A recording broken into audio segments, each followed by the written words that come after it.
Hello, fellow freelancers, or translators, well, all types of freelancers actually. Today, I just wanted to hop on quickly and talk to you about a promotion that I'm doing for the next 3 days that you might be interested in if you are a freelancer of any type, because it has to do with resumes. Resumes are obviously extremely important, no matter whether you're a freelancer entrepreneur or even if you work for a corporate environment. However, it fulfills a very different purpose. If you're working for a 9-to-5 corporate job, then you have a standard resume like the ones you've always seen and you learn about in college and stuff like that. But if you're working as a freelancer, as an entrepreneur, you still need a resume because you're finding clients. In fact, you need to use it more often usually. Even once you use it for a client once, you're still looking for new jobs. And so you'll still be using it time and time again. But you need to highlight very different things, because you're trying to show not so much that you're a good corporate fit, that you fit into the company culture, that you'll be good for fulfilling your job and also for advancing in the ranks and getting along with all your colleagues and meeting prospective clients for the company, et cetera, et cetera, et cetera. But as a freelancer, as an entrepreneur, you need to show that you are very good at completing the job at hand.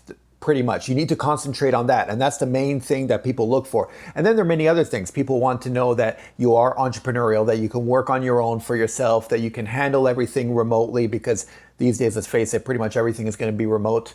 And so it needs to fulfill these different functions. And as a consequence, your resume needs to be different. Unfortunately, so many people, they have their resume in the same format and the same type that they've used for their 9-to-5 job. And that's the same resume they use for their freelancing career. And this is a huge mistake because they end up highlighting the wrong things. They end up not bringing up things that they should bring up. And they end up losing out on jobs that they could have gotten because they didn't pay attention to how it should be for freelance and for entrepreneurship.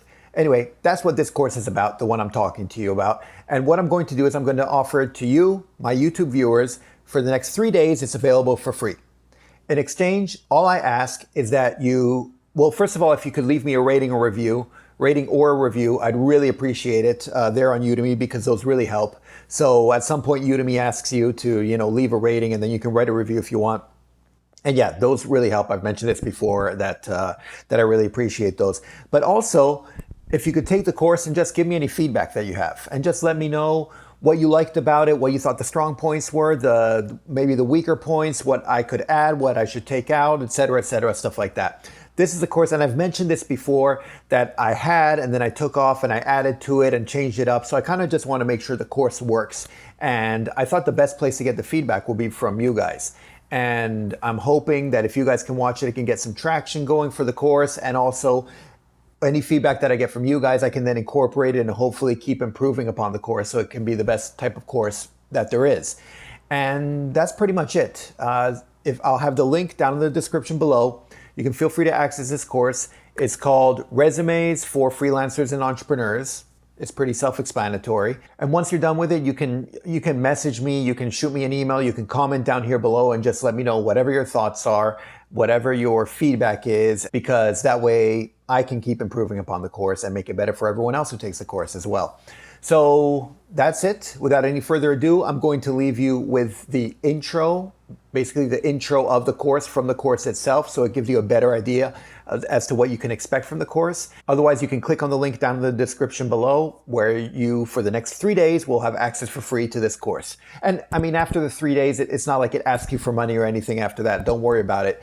It's for free, just as long as you access it in the next 3 days. So without any further ado, I will see you in the course. Savedum. So a couple of things that should be mentioned right off the bat about resumes for freelancers is that, first of all, your resume is not the same as a job resume.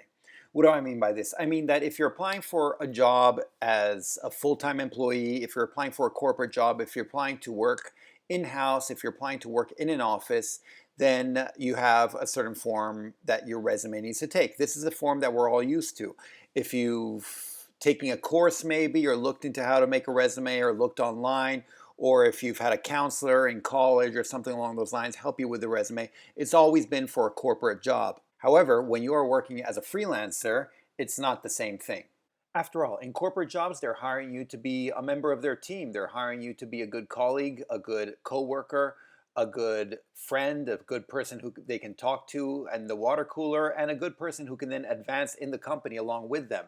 They'll be looking forward to going along with you on company trips, on taking you with them to see clients. They're going to want to make sure that you're there for the long term because they're going to be investing in you and your training and whatnot. They're going to have overhead when they hire you.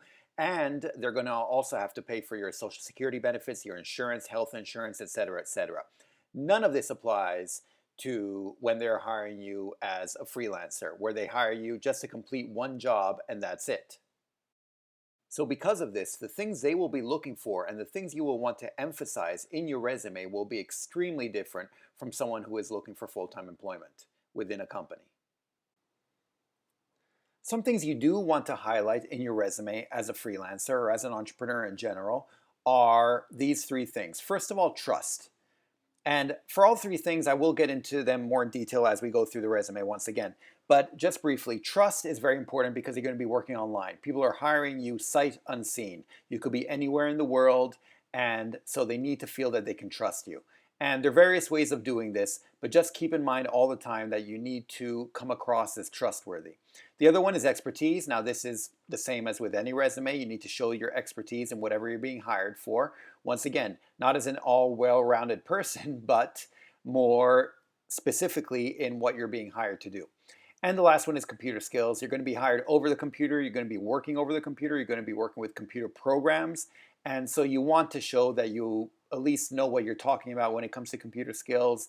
A lot of people skip this from a normal resume or just kind of include it haphazardly. You should not skip it. You should at least include it. And once again, we'll go over it a bit more in detail. But it's something that you should definitely have on your resume if you're being hired online. One thing you don't need to worry about is gaps. So what are gaps? By gaps, I mean gaps in employment, basically. A lot of people, when they have their resume, they want to make sure they don't have any gaps, that it doesn't show that you didn't do anything between this year and that year or something along those lines. So they try to include all the jobs they've had. You do not need to do this if you are working as a freelancer. If you're a freelance designer, for example, you don't need to worry about showing that you worked as, say, a real estate agent. If you are a graphic designer and you're working freelance and you want to be hired by someone who needs a graphic designer for whatever it might be, something that has nothing to do with real estate, and you worked for 2 years as a real estate agent, you do not need to include that in your resume. It just creates confusion. It just makes it more difficult for the person looking over the resumes to see what you've worked on that pertains to their job. Once again, if you're being hired for a 9-to-5 job as an employee, then yes, you should include all the jobs you've had.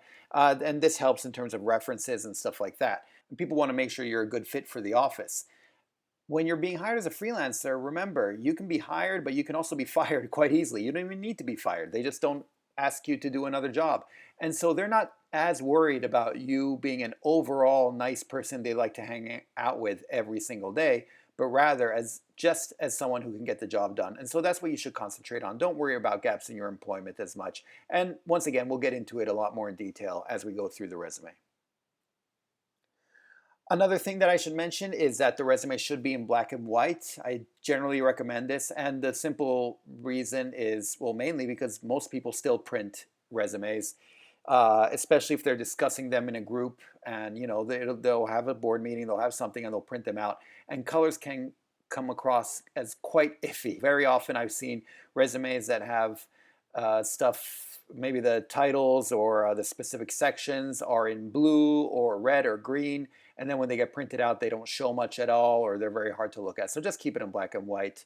And along those lines, I also recommend having it in PDF format. Obviously, when you're working on it, it can be in Word, but any Word document is very easy to save in PDF format. I recommend sending it in PDF format unless they ask for it specifically in Microsoft Word. You can always send it back to them in Microsoft Word later on, but if you send it in PDF format, you can make sure that the format stays the way you want it. Nowadays, everyone has a different computer. They have different programs they're looking through, and so things can get messed up. And something that looks great to you on Microsoft Word might look very different on someone else who has a Mac maybe, or who just uses a different program to look at it, or is maybe looking at it through their iPad or what have you. So PDF format just solves a lot of headaches in that sense.